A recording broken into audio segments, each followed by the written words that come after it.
I avui hem fet un acte molt emotiu, un xicotet gran acte, com m'agrada dir a mi, i és que era el dia que s'entregaven els retrats encomanats a dos grandíssimes dones artistes d'ací de Castelló, de dos homes il·lustres, que són el fill predilecte i el fill adoptiu de la ciutat de Castelló, Germà Colom, i el pare Ricardo. Germà era un home savi, un lingüista conegut i reconegut mundialment, que va desenvolupar la seva carrera en terres helvètiques, però sempre va portar el cor a la ciutat de Castelló, a la seva ciutat.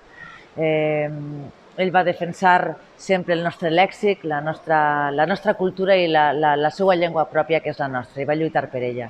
I per tant, el 2014 el van fer fill predilecte i a títol pòstum hem fet entrega a la seva vídua, a la seva dona, i a la ciutat de Castelló del seu retrat. I després, per una altra banda, el pare Ricardo, fill adoptiu, tot el món sap que era un home bo, un home que va dedicar la seva trajectòria vital a ajudar les persones més necessitades, a les persones més pobres, sempre hi havia un plat calent al seu comedor social. Era, en definitiva, un home que mai portava diners damunt perquè tot el seu li ho donava a la gent que més ho necessitava. El van condecorar també el 2014. Hem triat enguany dos dones artistes perquè este govern sí o sí apostem per la visibilització de les dones treballadores i, a més, són les dues úniques dones que en este consistori són les dues primeres dones que tindran un quadre penjat a la seva paret. Elles són Clàudia Vilafamés i Mari Carmen López Olivares.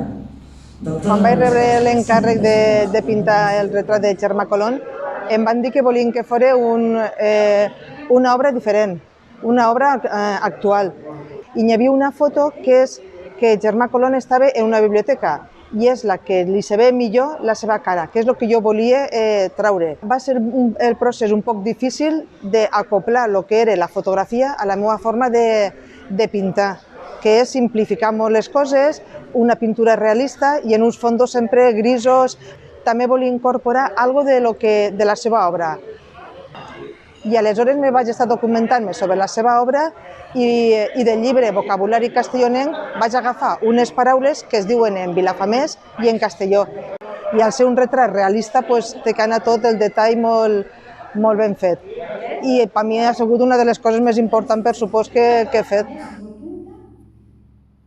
Y ha sido todo un honor que hayan contado conmigo y al final no ha sido un retrato de aparato, ha sido un retrato psicológico, ¿no? Yo quería que el fondo fuera como el reflejo de su vida sobre el asfalto, aparecen todos esos grises del asfalto, mucha espátula, porque me iba pidiendo capas y capas.